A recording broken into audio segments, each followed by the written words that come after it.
the flames tore through the night with a fury no one had expected. The military base that once stood tall and strong was now a battlefield of fire. Alarms screamed into the darkness. Ammunition exploded like thunderclaps, and thick smoke billowed into the sky, hiding the stars. The ground shook as buildings crumbled one after another, and sparks rained down like fiery snow. The air burned with the scent of fuel and scorched steel, and for those trapped inside, every second was a race against death. From a distance, the commander's convoy raced down the narrow road, headlights cutting through the black smoke rolling across the horizon. Inside the lead vehicle, the commander sat tense, hands gripping the seat, jaw set in stone. His chest was heavy, heart pounding. He had already heard the call that changed everything. The base was under fire, and soldiers were trapped. Chaos reigned. He had been away at a briefing, planning strategy, while the men who trusted him were caught inside a burning fortress. Fear gripped him as the fire loomed closer. He told himself to stay strong, to be ready, but deep down he braced for the unbearable. Loss, death, he expected to find both. The armored truck screeched to a halt at the base's outer perimeter. The commander swung open the heavy door and leapt to the ground, boots striking dirt as heat slammed into him like a furnace. The scene in front of him nearly stole his breath. Towers crumbled, vehicles were consumed by fire, and walls glowed red as if forged in hell. Explosions erupted in the distance, sending showers of sparks into the sky. It looked like the end of the world. Desperate eyes scanned the chaos, ready to charge into the flames himself to save even one man. Then he saw them. Through the smoke, shadows emerged. Soldiers stumbled forward, coughing, leaning on one another, some with burned arms, others limping, but alive. One by one, they broke free from the nightmare. Leading them was a man the commander recognized instantly. It wasn't a captain or lieutenant. It was the medic. His uniform was scorched and torn, face streaked with soot, arms blistered, yet his eyes burned with a different fire, determination.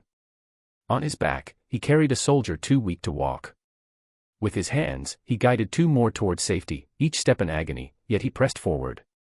Behind him, more soldiers followed, alive because of him.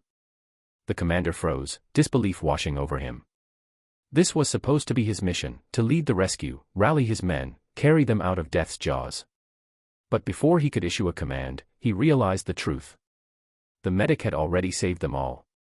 Hours earlier, the fire had started in the fuel depot. Whether accident or sabotage, no one knew. Within minutes, flames spread through storage units into the barracks. Soldiers, caught off guard, were thrown into chaos, some asleep, some far from exits. Explosions shook them from their bunks, smoke blinded eyes and filled lungs, panic set in, and many collapsed before reaching safety. The base was becoming a coffin. The medic had been in the infirmary, reviewing reports, when the explosion hurled him to the ground. Glass shattered around him, ears rang, heart pounding. He could have run. No one would have blamed him. But cries for help echoed through the halls, and he could not leave. These were his brothers, his family, and family is not abandoned. Grabbing his kit, he ran into the fire. His first rescue was a corporal pinned under a collapsed beam. He pushed and pulled until his muscles screamed and his skin blistered from the heat. With one final surge, he freed the men, carried him outside, whispered, "You're safe," and went back in. Again and again, he plunged into the inferno, blocking smoke with cloth over his face, smashing windows, crawling beneath collapsing ceilings, dragging unconscious bodies through flames. Arms ached, legs trembled, embers rained down, yet he did not stop. Each return inspired awe among survivors. "He's still inside," they whispered. Explosions erupted, fuel ignited, hands were torn, skin blistered, throat raw, but the medic pressed on. By the time the commander arrived, the impossible had happened. Instead of bodies, there were survivors. Instead of silence, there was coughing, crying, breathing. The medic emerged one last time, carrying a private on his shoulders, pulling another by the arm, laying them gently on the ground, checking their breathing, then collapsing to his knees, chest heaving, eyes glazed with exhaustion. The commander rushed to him. "You got them all," he shouted, voice breaking. The medic coughed, nodded weakly. "No one left behind, sir." A final explosion consumed the last barracks, but every soldier had already been saved. The commander's chest tightened. Authority meant nothing now. True leadership was sacrifice, and the medic, without weapon or rank, had been the greatest leader of all. The fire raged until dawn, but the battle was over. Emergency crews doused the ruins while medics treated burns and smoke inhalation. Soldiers lay on the ground, alive. The commander counted faces, touched shoulders, felt relief he had never known.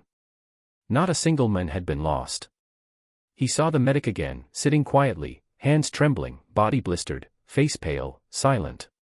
No boasting, no words. Just duty fulfilled. The commander knelt beside him. You didn't just save lives tonight. You saved this family. The medic managed a weary smile.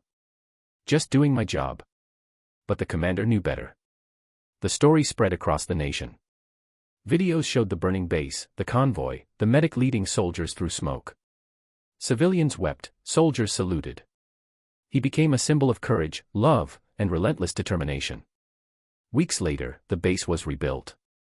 Scars remained as reminders of loss and survival. Every soldier remembered who carried them from death. The commander carried it in his heart too, shaping every decision with that memory. The medic never called himself a hero, never sought praise, returned to his duties quietly. But in the hearts of those he saved, he was more than a hero, a proof that even in the darkest flames, one man's courage could light the way. True courage is not about rank or authority, but sacrifice. The greatest leaders are those who refuse to leave anyone behind.